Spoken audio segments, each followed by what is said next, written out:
It is 3:17 a.m. The world is silent. Your partner is asleep. But you are staring at the ceiling, and your mind is running a marathon. If I fall asleep right now, I get 4 hours and 12 minutes. That's enough to function. Just close your eyes. Don't think about the meeting tomorrow. Don't think about that awkward email. Just sleep. Does this sound familiar? You do the logical thing. You stay in bed. You try to force the sleep to come. You lie there for 1 hour, 2 hours, praying for unconsciousness. But here is the brutal truth. That effort, that specific decision to stay in bed and try, that is the single biggest mistake you can make. By staying in bed, you aren't resting. You are actively triggering a biological panic switch called conditioned hyperarousal. You are teaching your brain that your bed is a battlefield. Today on BodyWise, we are going to fix your broken sleep switch. Welcome back to BodyWise. I'm Laura. I used to be a professional sleep fighter. I thought sleep was like work. If I just tried harder, I would get results. But I asked Dr. Mark, our resident expert, why my hard work was actually destroying my ability to rest. Hello, Laura. It's the great irony of insomnia. Sleep is the only thing in life that flees the harder you chase it. But why? If I'm exhausted, shouldn't my body just shut down? Ideally, yes.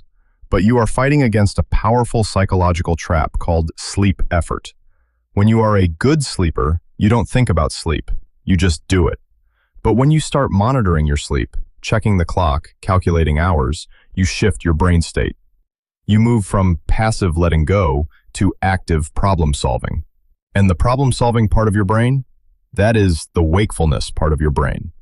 So by trying to fix the problem, I'm activating the exact system that keeps me awake? Exactly. And this leads to the core mechanism, classical conditioning. Think of Ivan Pavlov and his dogs. He rang a bell, fed them, and eventually the bell alone made them drool. The brain built a permanent bridge between the trigger and the response. Your brain does this with your bed. For you, Laura, because you've spent hundreds of hours in bed feeling frustrated, you have rewired the circuit. Now, the bed is the bell, and hyperarousal is the response. Okay, hyperarousal. That sounds intense. What is actually happening inside my skull when I'm lying there staring at the dark? This is where we look at the hardware. First, meet the reticular activating system, or RAS. This is your brain's gatekeeper. Its job is to filter out noise. But when you are frustrated in bed, the RAS widens the gate. It starts scanning for threats. Suddenly, the ticking clock sounds like a hammer. The street lamp outside looks like a spotlight. You become hypersensitive. Next, we have the locus ceruleus.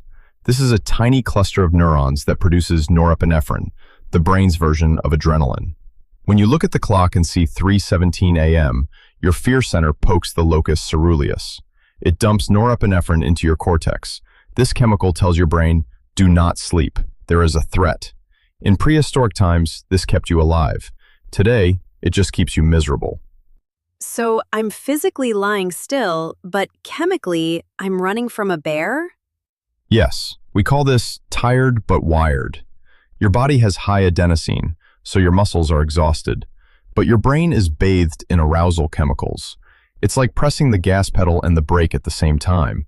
The engine just revs. And finally, there is the default mode network, DMN. In the dark, with nothing to do, this network lights up like a Christmas tree. It starts replaying embarrassing memories or rehearsing arguments. Because you stay in bed, you are giving the DMN a perfect stage to perform. My brain is throwing a chemical party I didn't invite it to. But Dr. Mark, if the solution is to stop trying, why is it so hard to just get up? That is the sunk cost fallacy. Think of a gambler. They think, I've already put $100 into this machine. If I leave now, I lose everything. You think, I've already been lying here for 2 hours. If I get up, I've wasted that rest. But biologically, that time wasn't an investment. It was damage. You were practicing insomnia. You were strengthening the neural pathway that says bed equals awake. Okay, I'm convinced. I don't want to dig the hole deeper. So, what is the protocol?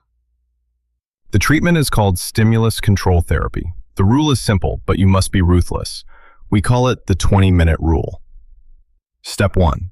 If you go to bed and are not asleep in roughly 20 minutes, or if you start to feel that frustration rising, you must get out of bed.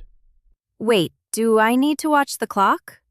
No, never check the clock. That triggers the anxiety. It is just a feeling. If you feel annoyed, get up. Step 2. Leave the bedroom. Go to a dim room. Read a boring book. Do not turn on bright lights. Do not eat. And absolutely no doom scrolling. You are just passing time until the sleep wave returns. Step 3. Only return to bed when your eyelids feel heavy and you are struggling to stay awake. Not just tired, sleepy. If you don't fall asleep, get up again. Repeat this cycle. That sounds exhausting. I might be up and down all night. You might be. The first few nights are called the extinction burst. The brain fights back because you are changing the routine.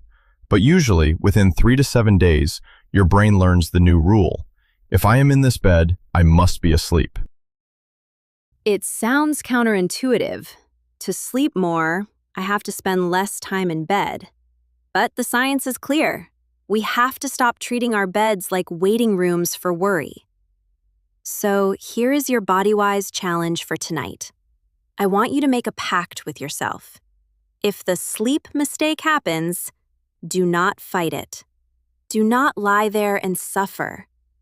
Get up, reset the mechanism, break the conditioning. It takes courage to get out of a warm bed, but your brain will thank you for it. If you are ready to reclaim your nights, hit that like button to sign the contract. And make sure you are subscribed to BodyWise. See you!